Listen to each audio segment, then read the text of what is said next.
has another huge home run in this series. Just got through saying the fans believe, and I was just on the cusp of saying, and so did the Royals. Look at the 94 fastball down, Melendez. Perfect swing, no trouble. Walk in the park for the Royals. Good evening, everyone out there. Welcome to the Royals Rundown podcast presented by Royals Review. I am Jacob Milham, joined by Jeremy Greco. Jeremy, how are we doing on this Sunday? It's a roller coaster. I'm tired is how I'm doing right now. I'm tired.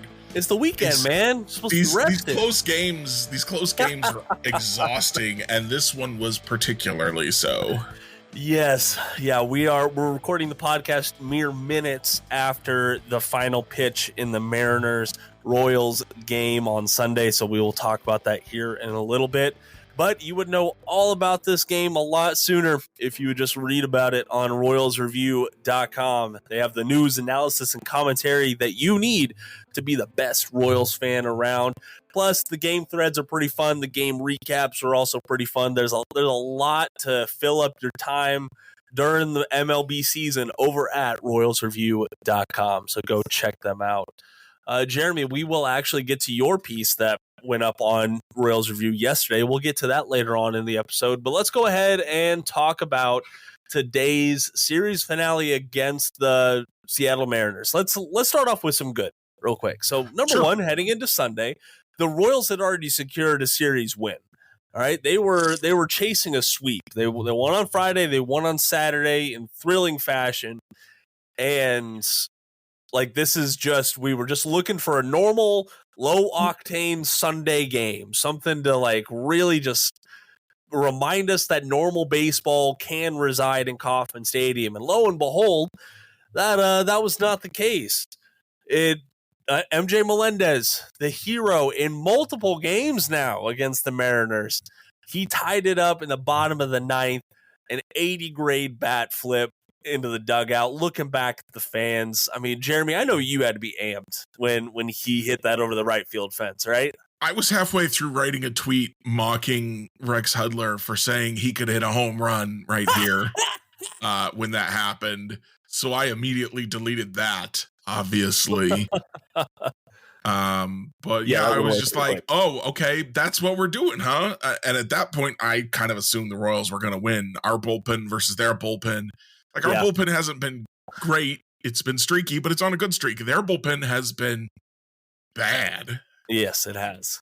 It has. And to be transparent with the listeners out there, we were actually going to talk a good amount about the success of this bullpen, the recent wins, and their just overall turning around of the bullpen. But unfortunately, it was that same bullpen that giveth and taketh away, namely this time in James McArthur, giving up 3 runs in the top of the 10th to bury the Royals. We'd be remiss if we didn't mention Will Klein. Yeah. Who also gave up 2 runs. Yes, he did. He's fresh out of the minor leagues. He's struggling a little bit. Hopefully he'll get it figured out, but those 2 runs were very hurtful today. Anyway, go back. Talk more about James McArthur. Well, no, it's because I think let's go in descending order because we're completely looking past another amazing start from Cole Reagans. We're taking it for granted at this point. That is one of the bad parts about being so good as a starting pitcher. You just expect this sort of stuff. But 6 innings of 3 hit ball, only 1 earned run, and 9 strikeouts from the flame-throwing lefty. Another quality start underneath his belt. So that is just great to see from the leader of this Royals lineup. And that really kept the Royals in the game because the bats weren't getting anything done. Really, they scored 1 in the bottom of the 5th, but outside of that, it was pretty on a sacrifice bunt. Yeah, I know, right?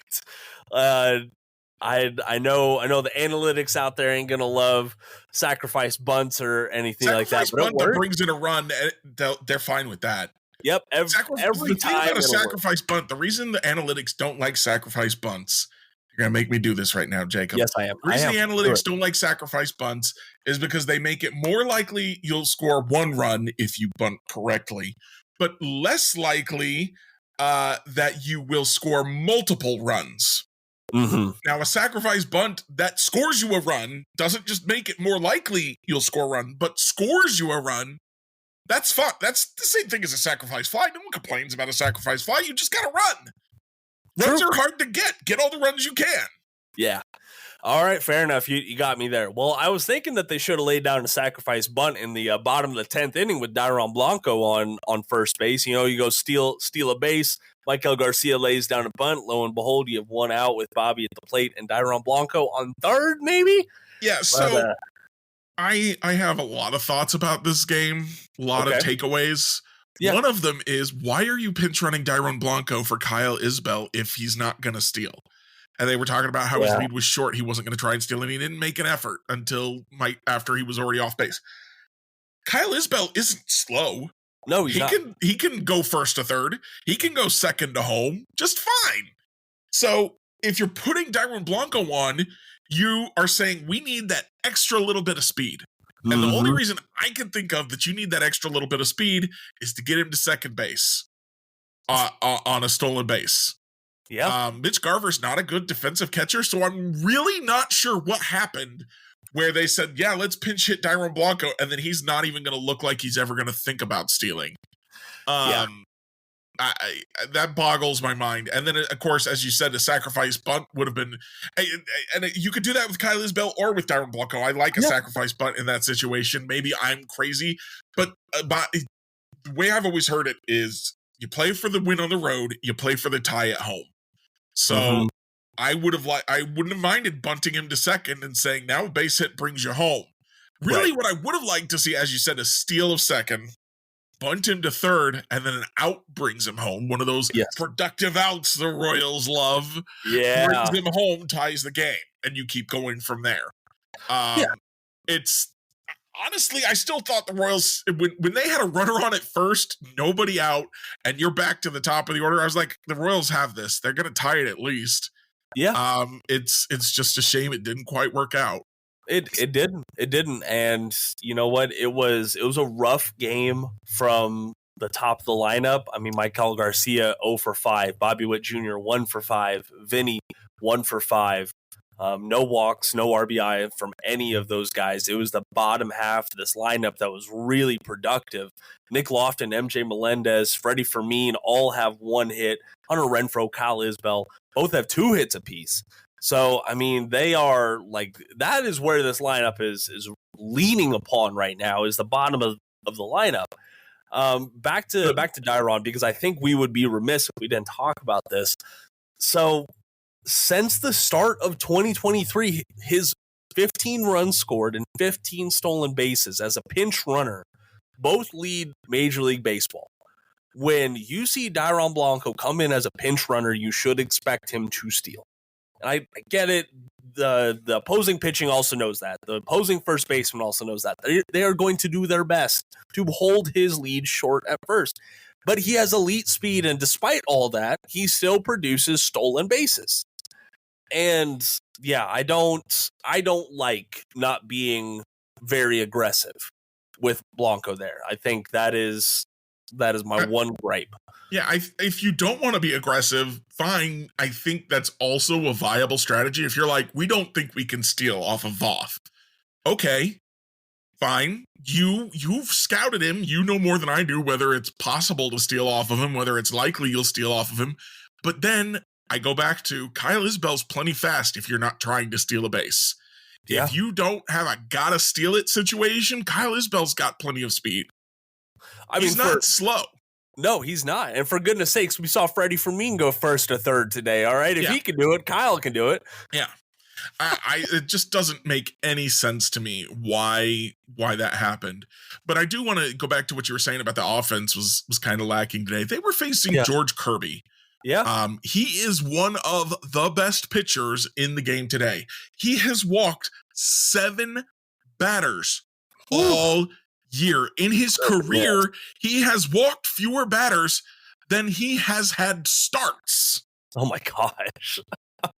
The fact that they didn't walk against him, not surprising, though. True. The umpire was a little iffy on both sides of the ball today. Yeah. Could have been a walk or two that didn't happen, but also there were some strikes thrown by Royals that weren't strikes. So At least he was consistently bad. It's disappointing. Yeah, so the walking guys isn't what James MacArthur does. Now, I also found it interesting that they asked him to pitch around. It looked like they asked him to pitch around Julio Rodriguez, and that didn't work out, which is always with pitching around guys. But also where MacArthur has struggled is that he'll throw his slider and it'll catch the edge of the plate when it's supposed to be off the plate. And his fastball will his sinker he's supposed to try and catch the edge of the plate, and it catches the middle of the plate. Saw that happen today too. He's having trouble getting his balls where he's aiming them. He was jerking them before. Now this is gonna sound really weird. Looking at it and getting them places. Anyway, so he was jerking it glove side, but other times he's missing arm side. He's just having a lot of consistency issues right now. Yeah. I do wonder actually if it's time for the Royals to maybe make a switch and put Will Smith back in the closer role and let MacArthur have some lower leverage innings for a bit.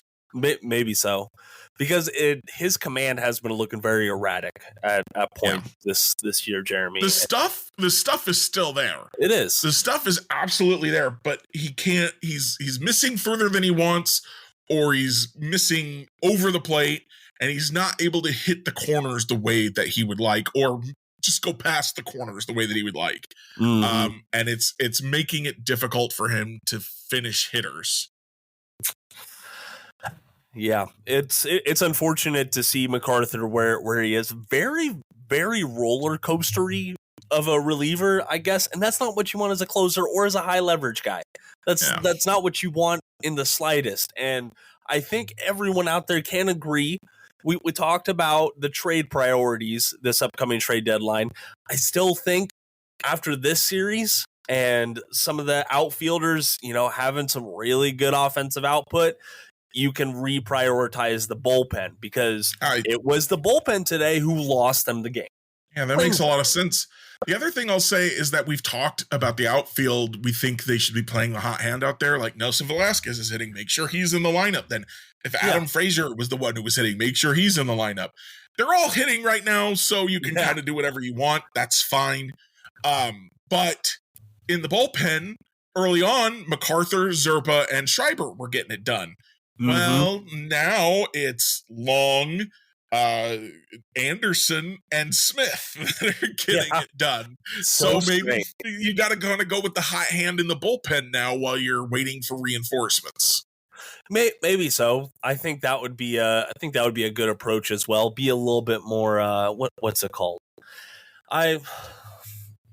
It goes against some traditional baseball knowledge to be so short-sighted with the hot hand, because usually we'll go back like 5 or 6 games. Now maybe do they need to shorten it up a little bit? Do they need to go who's been good over the last 2 to 3 games and ride them until they're bad? I don't know. I don't have an answer. Sweeney and Bove, they do have it's a little tough right now. I think they need to gather that group together ahead of the Yankees series and make it known that they're really gonna ride them hard this series against New York. It's a 4-game set, and you're gonna have an opener on Wednesday for Daniel Lynch, at least. And I get it. You have Lugo, Singer, and Marsh coming up for the Royals, but I just see a lot of bullpen innings against these Yankees. I tend to think Will Klein is going to get demoted within, if not today, then in short order, and bring Carlos Hernandez back. Okay. Just to keep the bullpen fresh and to say, hey, Will, a couple things you still got to work on down in AAA. You'll be back. Yeah, for sure. For sure. And it wouldn't surprise me if we, saw a couple of names pop up there. Who? We'll have to see on Monday morning. We'll have to see closer to when lineups come out. That's when they like to announce those moves. So, all in all, Royals still walk away with the series win over a division leader. I get it. The Mariners aren't perfect. Their win-loss is not great, 37-30, but they're still solidly over 500. They're still a very good baseball team. And the Royals tie up the season series with them, 3 apiece. So I'm walking away from this series feeling pretty good about the Royals. A lot of the naysayers are still gonna talk about the bullpen, and rightfully so. I want to make that clear. Rightfully so. This bullpen has a lot of problems right now, but that doesn't change the fact that the Royals are still 12 games over 500. They are still solidly in the wild card race. Like, they have a big lead between them and the next team, and I still feel good about this team. Jeremy, how are you feeling after this weekend? So they're in the middle of what was a 13 is now a 12-game stretch against first place teams. Okay. They got through the first half of that, the first 5 games. They're 3-2. Okay. If they go 6-7 over those 13 or 6-6 over those 12 now, I think you've got to call that a win. I think you've got to say, yeah, that was a gauntlet of a 12-game stretch, and they came out of it without losing any ground. Because really, records are records. You're behind the division leader, whatever. I'm worried right now about the Royals' record. We'll worry about how far they are from the division leader, how far they are from wild card later in the year. Right now, I just want to see the Royals not lose ground to themselves as far as how much above 500 they are. The other thing is that, as David Lesky pointed out, and this is a thought I had too, the Mariners are going to have nightmares about the Royals for the rest of the year after this series. With the comeback on Friday, with the win yesterday, and with the almost comeback, like they really pushed things. They tied it up in the 9th, almost tied it again in the 10th after giving up 3 runs. Had a real opportunity. And it's not just the Mariners that are getting the nightmares, though. Everybody else is looking at the Royals and going, I don't want to play those guys. Those guys are scary. They will not, even if I get an 8-run lead, it's not safe. Yeah. This is how people have felt about the Astros for years. Hell, and that's what the Royals have right now. It's still how people feel about the Astros. We were talking about that in the last episode. Folks still think they're going to be resurgent and in the World Series hunt now, simply because in previous years, when you looked at that Astros offense, you're like, there's not a break in this offense. It doesn't matter how many runs we get. They could come back. Also reminds me of the 2015 Blue Jays. 2015 Blue Jays, I think, didn't they get in as a wild card? Did they get in as a division leader? I don't remember. No, I think they got in as a wild card because they faced off against the Texas Rangers. Yeah, that's right. In the wild card series. Yeah. Well, no, they didn't have the wild card series then. It doesn't matter. What matters is that the Blue Jays were good, not perfect, because they were making trades for like David Price at the trade deadline. Yeah. Trying to fill in holes. And everybody looked at the Blue Jays and said, I don't want to play them. Their offense could do awful things to me at any moment. And that's how people are looking at the Royals right now. Do we trust that will stay for the entire year? No. Because, again, streaky outfield. But we can add some pieces, fill some holes, and there are going to be hot streaks like the outfield is on right now where everybody's just hitting anyway. Mm-hmm. So there are 2 other things from this Mariners series that I want to point out. So the 5 through 9 hitters, and I looked up these numbers, 5 through 9 hitters during this 3-game set combined to hit 353, going 18 for 51 with 6 walks, 16 runs scored, and 18 RBI. Like that is optimal production in a 3-game stretch from the bottom of your lineup. Absolutely love that. And MJ Melendez, look, he has been the hero of one game and the near hero of another. I get it. The guy's still gone 3 for 31 over his last 10 games. However, all 3 of those hits have been home runs. Yeah. They've come 3 home runs in 8 games is pretty good. My dad was like, oh, so MJ Melendez can get hits when the game's on the line. I'm like, well, MJ Melendez can hit home runs or strike out. Those are his only 2 options right now. He's not a 3 true outcomes guy, just home runs and strikeouts. And he's not hitting enough home runs to make that work.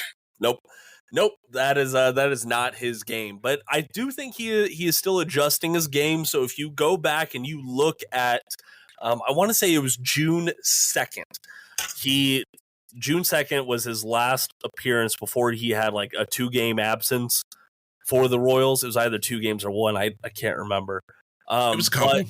It was a couple. All right. And he has noticeably changed up his batting stance and his plate approach. He's not holding that bat 12-6 like he used to do until the pitcher starts his motion. It's more conventional. According to Baseball Savant, the bat speed and the swing length are both better. So bat speed has picked up. The swing length is shorter. He's tinkering. That's a good catch. Yeah, it's all thanks to them publishing that data. Right, you thought to look at it. I didn't. That never even occurred to me. It's they need to figure out how to show those stats a little easier on Baseball Savant, because trying to find it for individual games is hard. It's hard. But I am very optimistic about MJ. Yes, him showing up in the clutch when it mattered the most really helps that optimism. He's still got a long ways to go, still deep in the hole, well below the Mendoza line. Jeremy, how are you feeling about MJ? I'm feeling about, I hope everybody's looking at him and going, man, those home runs are so pretty. I bet we could fix his swing. Well, let's trade somebody to the Royals.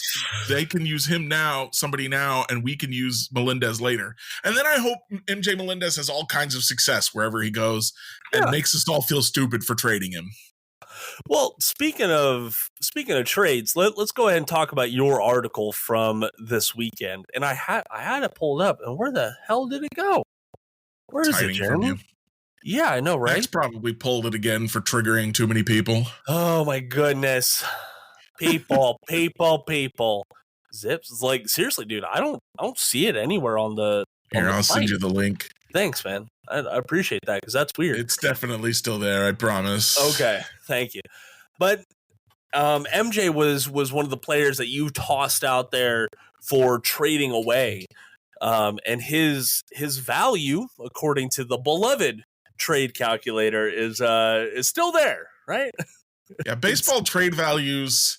I'm not sure about this.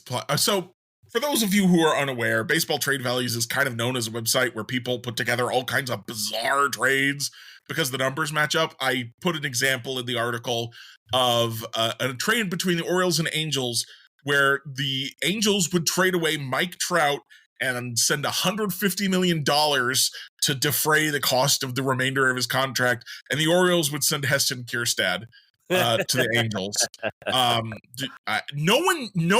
The Angels don't want that trade.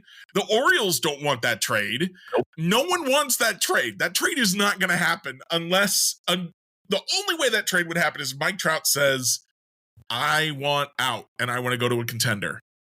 And then maybe that happens, but then the Angels feel like their hand is forced and the Orioles are like, should we have given up Heston Kjerstad? Is he still any good? Is he going to be hurt the whole time? I don't know. They might demand more money. I don't know. So it's just like, I don't know about that, y'all. So that's one thing. The other thing is, unfortunately, Baseball Trade Values is now charging for us to use the trade calculator, which again does weird, wonky things like make that trade look reasonable by the values that they put up there. Yeah. And then once I paid for it, I got a little annoyed when I got in there and saw like MJ Melendez. So yeah, some of the values don't make sense to me. I think guys are worth more than they say they are, or worth less. But they still have MJ Melendez primary position listed as catcher. Yeah. It's not. So it feels like, even though they say they update it every week, that some of their stuff is maybe a little bit outdated. But I paid for it, and I did not. For anybody who goes to read this, or as we go through these, I did not propose any of these trades as like, yes, this is the exact trade that should be done. It was just to kind of give you a general idea of who the Royals could be targeting and what those guys might cost them. Mm-hmm. So you want us to go over these trades now? Well, I think let's start here. So you propose a handful of trades for relievers, handful of trades for outfielders, and then you have a couple of combination trades, if you will. You call them combo trades for both of those positions. Yep. As you were looking through this this calculator, which position group did you feel was overvalued the most, the outfielders or relief pitchers? So it's a little interesting here. I feel like the relievers are probably pretty reasonably valued. Okay. Jazz Chisholm stood out to me as a guy who was way overvalued. Yeah. No doubt. And we talked, I mentioned this and linked to it in the article, but we talked before about how when Luis Arias got traded to the Padres, Bleacher Report put out a thing saying these are the teams that might be interested in Jazz Chisholm, and said the Royals were probably the number one team interested in him, but suggested that the Royals would have to trade their top 3 prospects for him. Yeah. Which seemed like a lot. So I was like, well, okay, what does Baseball Trade Values think it would cost to get him? And Baseball Trade Values said it would take Brady Singer, Nick Lofton, MJ Melendez, and that still might not be enough. Yeah. And I feel like when I look at Jazz Chisholm's stats on Fangraphs or Baseball Reference or wherever you want to look at him, he's a league average outfield hitter. He's okay. He's got some years where he looks pretty good defensively, some years where he looks not great defensively. He's got a little positional versatility. He's played some second, some short, all over the outfield. But he's got some speed, but he doesn't steal a lot of bases. No. So why is, and he's got 2-3 years of control left. It's 2027, so 3 years of control left. I don't see why that's so much more valuable than a lot of other outfielders I was looking at. Okay. So that felt weird. And one of the relievers that also felt weird was Reed Garrett. I looked at Reed Garrett on the Mets. So I primarily focused on the Angels, the Mets, and the Athletics, because I feel like those are the 3 teams I know are definitely out of it, except for the White Sox. Yeah. I just don't see the Royals making a big trade with the White Sox. You might make a trade on the margins with the White Sox, like they did for Melky Cabrera back in 2017. That was like on the edges, on the margins. You're not going to make a big trade. You're not going to get Luis Robert from the White Sox. They're not going to do that. I'm sorry. It would be great. I'd love to have Luis Robert on this team. It's not going to happen. But Reed Garrett, who is pretty comparable in my mind to Lucas Erceg, who is kind of my favorite of the relievers I looked at, is considered twice as valuable for some reason. That's insane. Same age, same number of years. He does strike out more, but he walks more. And Erceg is Erceg's actually 2 years younger, so not the same age. I don't get it. I get it. It used to be like a really good jumping point.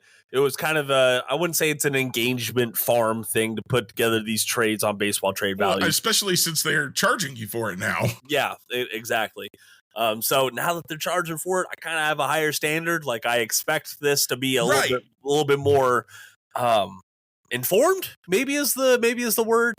I don't know what they're basing it off of. It's also frustrating to me because there's no legend. Like they have a bunch of stats on there. They're like, this is the value. Okay, well, how are you finding that value? And then they've got another thing called years on there. And I'm like, well, that's not years of control because I looked it up. That's not how many years of control. What does that mean? Years. Make it make sense. And it doesn't say. So it's very much a black box, but it's a starting point. I think it's an interesting starting point if you use it intelligently, which hopefully I did. We'll go over these, I guess, and see what everyone else thinks. Yeah, I don't want to touch on every single one. There are a couple that I do want to talk about specifically, though. Number one, I agree with all the teams that you picked out for like being clear sellers this early in June. I put out an article for Kings of Kaufman, and I was in the similar boat. I picked the Rockies, the Athletics, and the Angels. Like those are all teams that are very much out of it, except for the Chicago White Sox. Your combo trade with the Angels, I love. I think it's great. I do want to ask though, did you look at swapping out Taylor Ward for Joe Adell? I did not. That actually didn't occur to me. I just kind of was like, man. Okay, so one of the trades I put up there was, this was after I put up the trade where I just flat swapped Adele and Melendez as two underperforming outfielders who might benefit from a change of scenery, which I think makes probably more sense than this trade. This trade was Joe Adele and Hunter Strickland for MJ Melendez, Carter Jensen, and Javier Vaz. A lot of people don't like my inclusion of Carter Jensen in these trades. They think he's undervalued as a prospect. And when I look at his line, I can see why they think that. But he was one of the most valuable prospects that was kind of available that I wasn't like, that I personally wasn't super married to. Like, I'm not trading Blake Mitchell. I think Blake Mitchell's got a lot of upside, and as I've kind of said before, the Royals put a big bet on him. Trading him before you have a chance to see if that bet pays off is just front office malpractice. It's not going to happen. Right. Unless JJ Piccolo would like to be looking for a new job. So this one, I did not look at Taylor Ward. I can go pull it up if you give me a few minutes and see what Taylor Ward looks like compared to Joe Adele. But that was kind of where that one started. I was like, well, Joe Adele would be kind of interesting. Though, again, it's interesting in the way that Joe Adele is not a guaranteed upgrade. He's hitting a little bit under league average after kind of a little bit of a hot stretch for the year. But I do wonder if a change of scenery could really benefit him in Kansas City. Yeah, and I think there are several players out there who sometimes that's all they need is they need a fresh start and things like that. And Joe Adele he is performing better this year for the Angels. However, he's had years mired in underperforming. So that is a concern for me. One of my favorite trades that actually there's a link here for calculating values for major leaguers. Maybe I should look at that before I complain that I don't know how they do it. Maybe that'll tell me. But one of my favorite trades the Royals have ever done was they swapped Jonathan Sanchez for Jeremy Guthrie when he was with the Rockies, which was a trade of two underperforming pitchers. And the Royals looked at him and said, we can't do anything about Jonathan Sanchez. We never should have traded Melky Cabrera for him.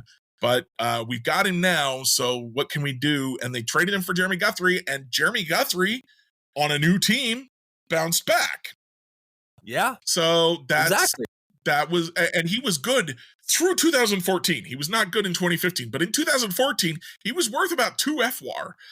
He contributed heavily to that team making the postseason. If you swap Jeremy Guthrie out for a 0 FWAR guy, they may not make the postseason. I know a lot of people hate on him because he wasn't very good in 2015 and the Royals kept putting him out there because they didn't know what else to do, but that's just how it goes. Now, let's see. I've got this pulled up. So Taylor Ward. Yep. Before you get to the full value, I do want to give some credence to this because I get it when you're proposing trades. Sometimes there's not a whole lot of meat on the bones. When it comes to the Angels, though, there is smoke there.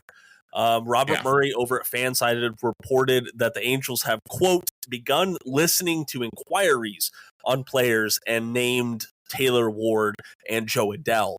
So those are two guys that are explicitly probably have a good amount of trade value and that the Angels might be looking at moving. However, he included that their general manager is, quote, asking for gigantic returns for either of those two. So, Jeremy, what value are we looking at for Taylor Ward there? So, Joe Adele, according to the site, is worth about 7.4 surplus value, $7.4 million of surplus value. Yeah. Taylor Ward is worth about 21.7, so about 3 times as much. Man, if you want Taylor Ward, you're going to have to pay a lot more, according to baseball trade values.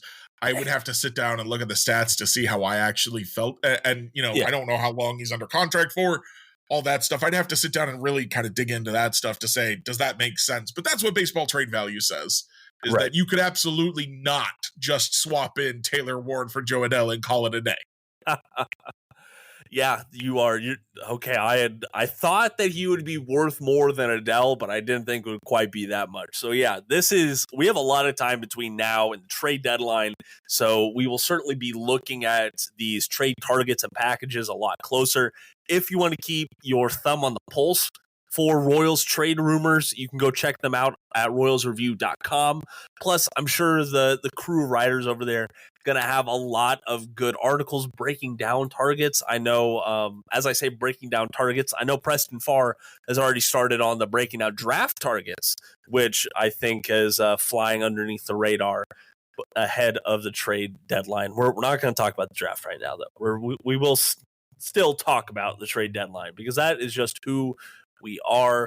I think the Athletics have a couple of good targets that the Royals could go get. They have 3 guys I would get excited about.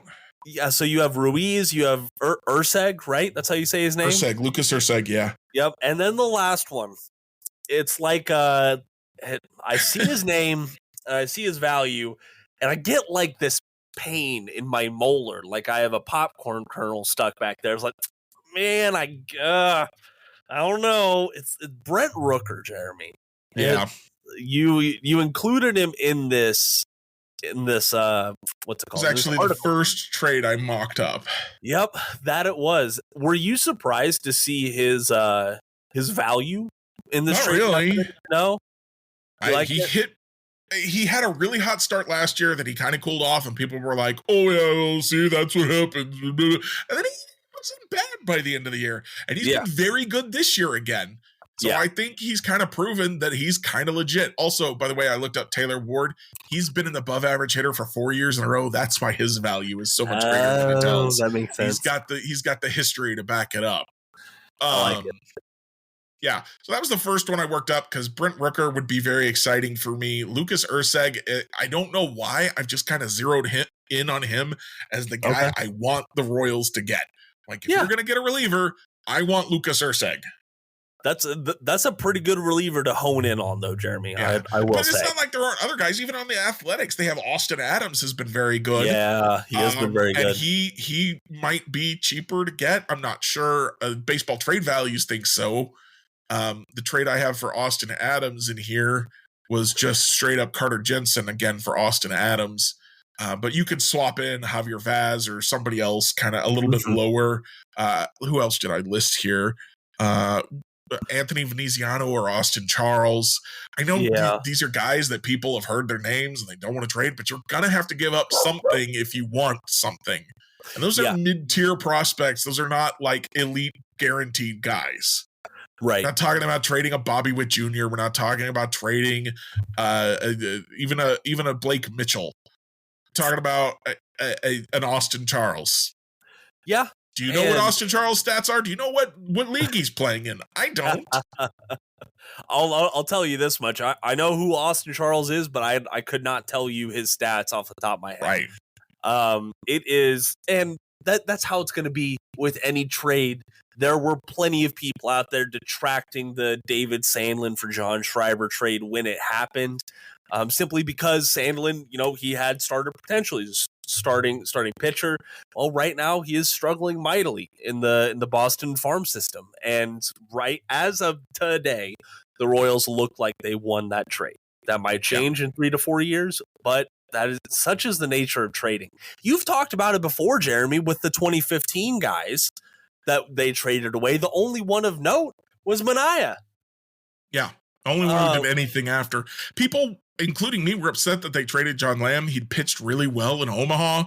I think it's John Lamb. It might have been Mike Lamb. Lamb was in his name somewhere. And then, Brandon Finnegan was a postseason hero from 2014. He hadn't been as good in 2015, but a lot of people thought that he was going to mature into a starting pitcher after having pitched as a reliever for a while. And then, of course, that never panned out. And actually, Asturi Ruiz was traded. That was a trade that was made with the Padres. I don't know why I suddenly thought he got traded to the Athletics. No, he was here. Let me pull it up because I forget who the Royals moved for him. Give me 1 second to pull that up. But for who? Going, Jeremy. It was who was it? Who are you saying? Who are you wondering who they traded for? Ruiz when they traded away. Ruiz was part of the trade with Matt Strom and that left-handed guy that no one liked from the Cubs when they got Cahill. Oh, that guy. Hooker and what's his face? The right-handed flamethrower who couldn't throw a strike. Gotcha. People Okay. were mad about that trade because that was right after the Padres had gotten Fernando Tatis Jr. as a throw-in on a trade, and they were like, the Padres are just stealing everybody's throw-ins and turning them into superstars.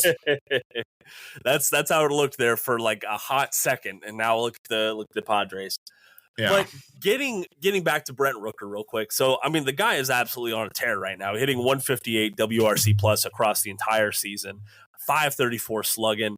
He is worth 1.6 FWAR already for the Oakland Athletics. He was an all-star last year. If he's still on the team at that time, he's probably going to be Oakland's all-star representative this year as well, I imagine. Mason Miller. Mason Miller should, and I mean, like, he should get in on the fan vote alone. I would, or no, he's a reliever. I don't think the fans get to vote for him. Yeah, my bad. I misspoke there.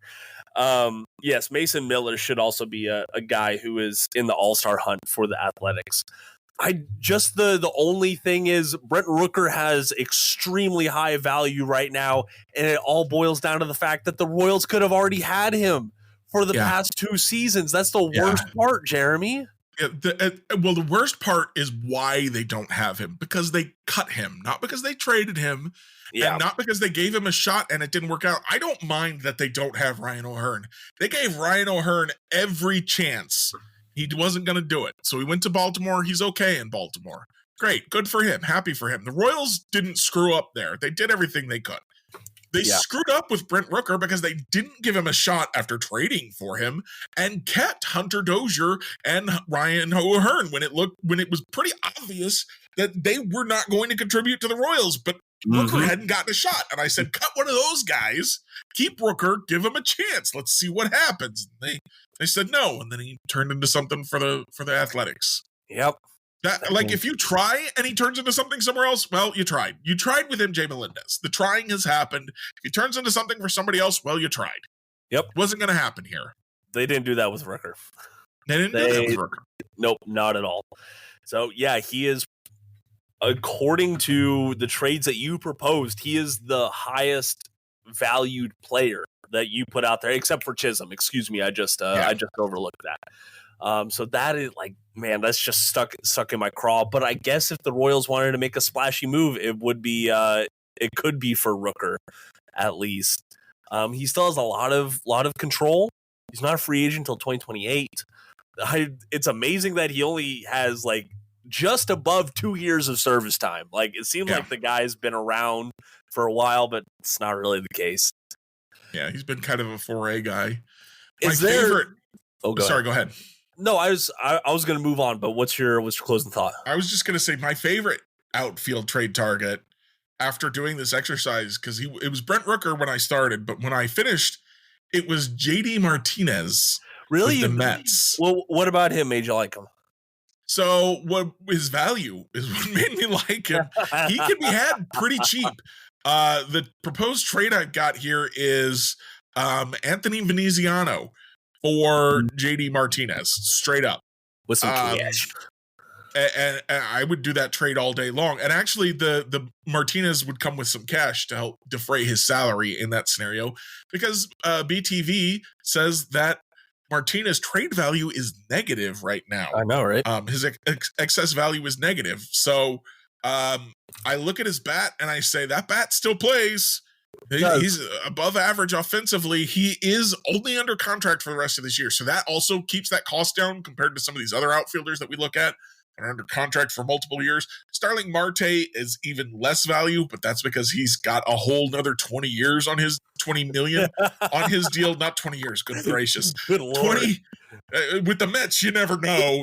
They like to defraud, whatever, what? Defraud. They like to defraud all their contracts. Defer. They like to spread the money out. Bobby Bonilla says thank you. Yes. But the JD Martinez, I think, offers a little bit more consistency, and you're not tied down to anything. Yeah. After this year, you say thank you, JD, for your service. We're gonna bring in somebody else this year that we think we like a little bit more long term. Maybe fingers crossed. You're crossed? Gavin crossed. Hey, I like it. Yeah, I think that would be the best case scenario. Yeah, 2025 is kind of when we should be expecting Gavin Cross and Caden Wallace and some of those other high ceiling prospects in AA to make the jump to Major League Baseball. What do you got, Jeremy? I was just laughing because I included Caden Wallace in several of these trade proposals because I do not believe in him as a prospect at all. And that the strikeout rate is too high. I just don't see it.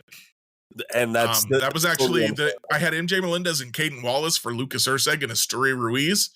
So if you did that trade and then you did a trade you did the Martinez trade, you'd have a couple outfielders and a reliever. Maybe you could do, instead of getting Ruiz and Erceg, you could get Erceg and Adams for Melendez and Wallace, and then you trade Veneziano for Martinez. Obviously, these trades, again, not literal, but just the idea of like those values might be approximate. If those were the values exchanged, I would feel pretty good about that, dude. And we'd have two new relievers who could strike guys out. We'd have an outfielder who can stretch, or more designated hitter, but also outfielder. He could play probably as well as Nelson Velasquez, to stretch the lineup out and give it a little bit more consistency. Could you imagine because I think the perfect site to set up a trade calculator would be Fangraphs. I think that would just be stupendous. You can calculate in the Zips projections. You can calculate in their value, which they have their own value there on Fangraphs. I think that would be a good place to start. A trade calculator that uses Zips projections would be a massive upgrade over this. And I would pay an increased subscription fee for that, Fangraphs. I already give you money. I would give you more money, Fangraphs. Do it, Fangraphs. Yeah, sorry. We're listen, for all the AI folks out there listening to this, we're trying to make sure Fangraphs hears this podcast and listens to our. Let me give you this: Zimborski. Give me a trade calculator. Dan, what are you doing here? I'm summoning someone who works at Fangraphs for us. Of course. That literally works on the Royals review boards. I'm not even kidding right now. Don't screw around with it or he'll quit. But if you say Zimborski's name 3 times while you're on the Royals review website in the comments, he will appear. Oh my God. I love it. One final question on the trade article. Were there any other names that like popped up in your mind as like, oh, you know what, I should have included them or I shouldn't have included them? Was there anyone else that popped up after you published it or no? Or are you feeling pretty good about that set? There was one more guy, but that I thought of after, but I've since forgotten again. Okay. That happens with some quality players. It does. Yeah, so it's all good. I wanted to at least ask before we moved on. Yeah, come back on that one, and I'm gonna browse through the Trade Simulator trade boards and see if anything sparks my memory. Well, coming up on the next episode, we will talk about why the Royals will be trading for Heston Kierstad, only sending away MJ Melendez and Caden Wallace. So stay tuned for that breakdown and analysis. I'm joking, everyone. All right, Jeremy, anything else that we want to touch on before we get to our Spotify Q&A responses? I just want to say one thing that I think is absolutely hilarious. What? So one of the things you can do on baseball trade values is after you make a trade proposal, if the computer that they have evaluating these things says that's okay, you can post it to the trade board, other fans can vote on whether they like that trade or not. And without fail, whenever I go look at the trades on the trade board, they have thumbs down on both teams. Like fans of both teams are like, no, I don't think I would do that. Oh, yikes. Here's a trade. Here, let me just read off some trade proposals just for fun. Okay. How about this one? The Royals get Taylor Ward. The Angels get Mazzucato, Cross, and Wallace. You want to do that trade? You do not want to do that trade, I'm pretty sure. I don't think so. That's a lot. Yeah, that's a lot. That's 3 top prospects for Taylor Ward, who is 30. You could do Diego Hernandez for Brooks Raley of the Mets. I wouldn't be opposed to that. Harrison Bader was a guy that I felt like maybe I should have looked at. Yeah. Listen, as long as Royals fans stop talking about like, hey, the Royals should trade for Tanner Bybee or they should trade for Josh Hader or stuff like that. Like, come on, let's be a little realistic about Here's trade a targets. very interesting trade. Oh boy. I don't think it's a good trade. But it's interesting. The Royals fans who voted on it liked it. The Rays fans did not. So the Royals would deal Drew Waters, Christian Chamberlain, John McMillan, Carter Jensen, Mason Barnett, and Ramon Ramirez. Oh my gosh. The Rays would send Randy Arozarena, Pete Fairbanks, and Harold Ramirez. I don't know who Harold Ramirez is, actually. That's a big no. That is a screaming no. Randy Arozarena might be another guy who would be interesting with a change of scenery. It may be so, but I do want to say this for folks who have been, we should trade for Randy. First off, go actually watch him play this year. He looks very lost at the plate. Here's the guy I really thought I should have looked at was JJ Bleday with the Athletics. That was another guy I really should have looked at. Yeah. Here's a really interesting trade proposal that actually fans on both sides liked. Let's see how you feel about this one. The Royals trade Frank Mazzucato, Caden Wallace, Hunter Owen. Okay. They get Austin Adams, JJ Bleday. I like that. I would do that trade. Yeah, I'd do that too. I would be super happy with that trade. I think we need to have Preston on to talk about like what prospects the Royal could or should trade away, because I'm really gonna like capitalizing on Frank Mazzucato's existing value right now because I don't believe in him as an MLB starter. Yeah. I would start all of my trade talks with, would you like Caden Wallace or Frank Mazzucato? I don't want them anymore. They still have value according to everyone else out there. Please take them off my hands while they still have value. True. Yeah. I am very much, if this is the stock market, I'm like, sell, or I'm shorting them, I think is one of the terminology you can use, where I say, I will buy them back from you at a later date at a much smaller cost. I don't remember how that works. Their value is not going up from here to me. Precisely. All right. So like I said, that article is up on royalsreview.com. The link to it will be down in the podcast description. So please go check it out from Jeremy. Go comment on it. Let us know your thoughts, however best. But one way that you've already let us know your thoughts is over at Spotify for podcasters. I had a transition and then I lost it. So you can listen to the podcast. You can interact with our polls and our Q&As. And on the last Q&A, I asked you all a simple question. Do you have a favorite baseball movie? Because I talked about, we talked about The Rookie. We talked about Moneyball a little bit. Jeremy, what is your favorite baseball movie, if you had to pick one? Major League, obviously. Listen, Major League has a lot of problems. It's racist, full of racist jokes. It's extremely misogynistic, with a protagonist who stalks his ex-wife, and then is like, "Oh, how romantic that was! That he stalked her after she said to go away, and invaded her boyfriend's home. So romantic." Problematic, very much. So it's very problematic. It is also, and let's not forget the stripping of the owner by taking off the Velcro pieces as they win games. Very problematic, but also one of the funniest movies ever written. It's pretty damn good, isn't it? It is. Yeah. It is hilarious. It is truly great, and I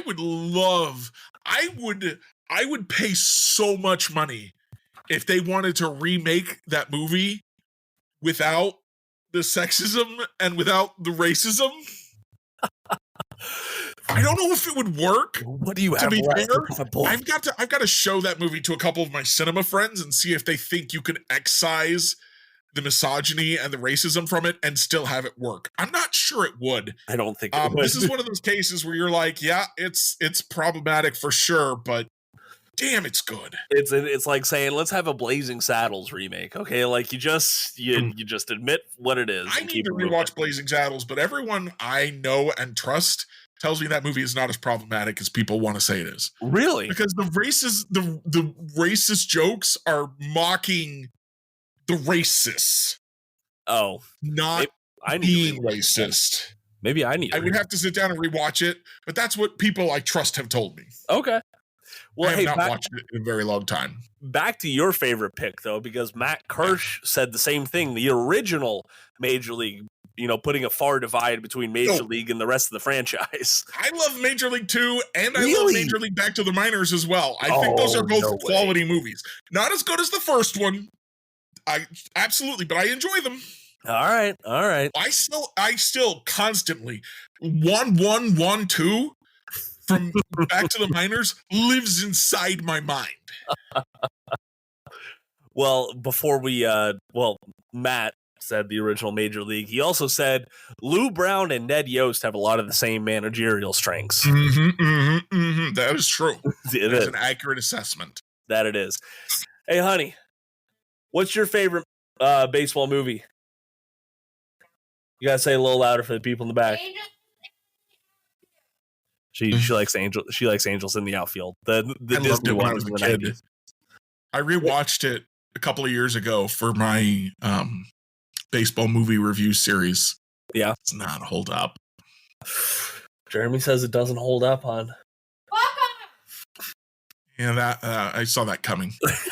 What's your favorite movie, Jacob? Well, I mean, I talked about it on the last go around. Probably Moneyball is still my favorite. That's a pretty good one too.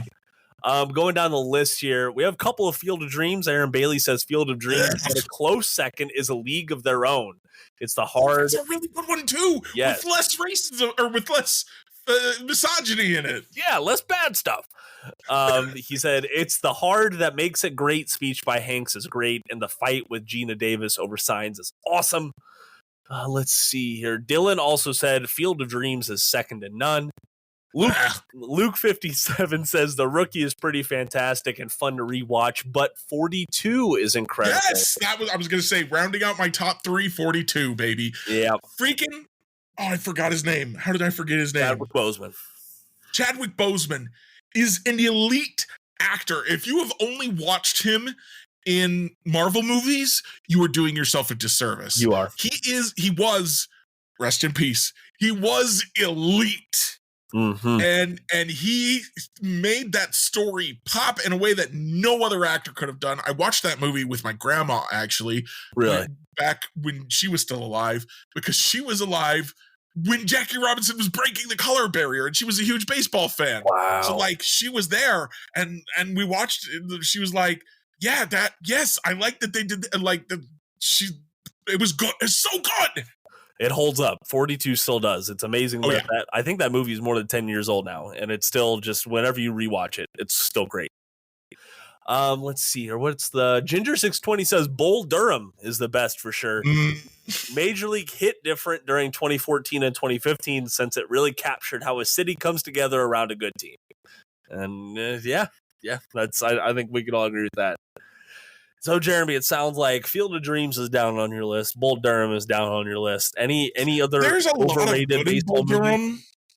There's a lot of good in Bull Durham, but the misogyny in it is so the misogynist relationship between the protagonist and the woman of his woman of interest is just it's a bigger part of the story than the relationship in Major League. So it affects the movie more for me and takes away from it more for me.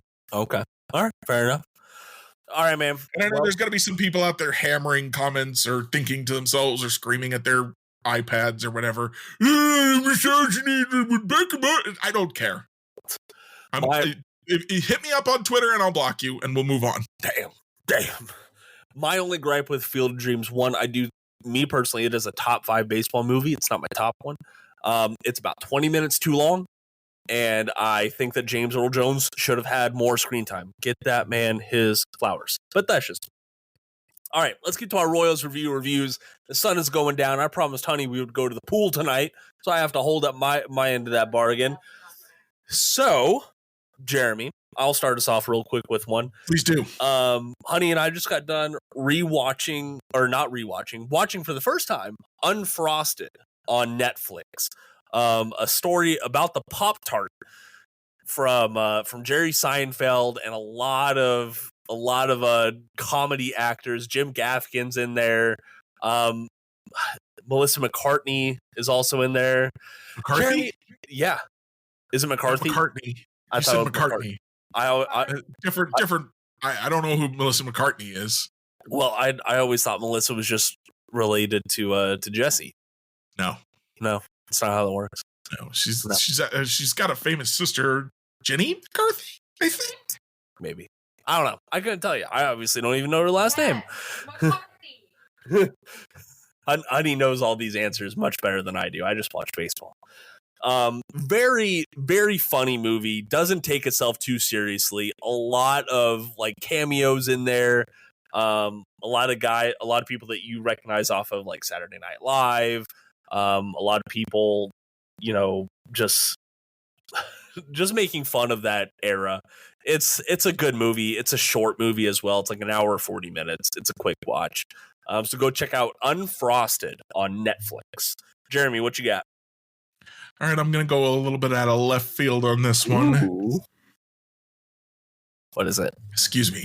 I got a little choked up there. Oh, boy. I am going to review Pride Month. Okay.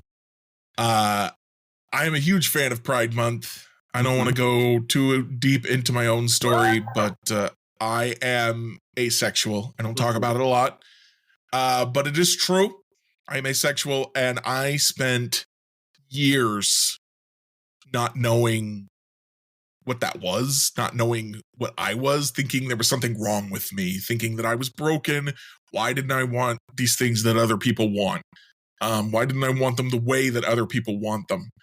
And so the people who have fought and spoken out and taken the hits so that I can sit here on this podcast and say I'm asexual and no one, well, some people might, but I'm probably not going to get death threats. I might get one, probably not though. But 40, 50, 60 years ago, maybe. Yeah. And I know asexuals don't get as much discrimination as other people because we just kind of just don't have sex. But it does happen. And to know that there's a month where everyone is just like, yeah, everything is cool. Like, we need to talk about this stuff and let people know that they're not broken, that being not heterosexual is okay. That being a man and not wanting to have sex is okay. I'm also non-binary, but I didn't know that when I first became asexual either. So, or when I first realized I was asexual, excuse me. So even I misspeak sometimes. So I don't hate on people who misspeak about this stuff, but as long as you're pretty cool about it.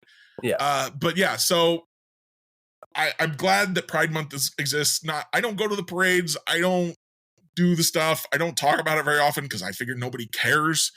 But it's been so important for the way that I live my life and for my own self-understanding and for my relationships with people and how I interact with people that I know where I am, who I am, where I'm coming from, and can express that to others through this language that has been given to me by the people who came before.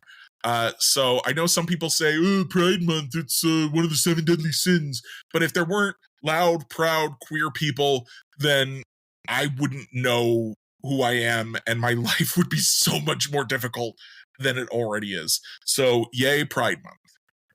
That I couldn't have said it better, Jeremy. That's awesome, and thank you very much for speaking out on that. And just remember, it all started with a riot.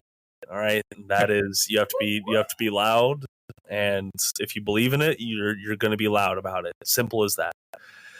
All right, Jeremy. And if y'all come at me about that, I will also block you on Twitter. There's this thing called curating our social experience, and that's what we can do that real easily on social media nowadays. All right, y'all. I'm going to go ahead and get on out of here and get down to the pool. Thank you so much for joining us on tonight's Royals Rundown podcast. Make sure to check us out on Spotify to interact with our polls and our Q&As. Also, check us out on royalsreview.com if you want like an easily more accessible comment section. We post the podcast episodes up there too, so you can comment there and leave your thoughts there as well.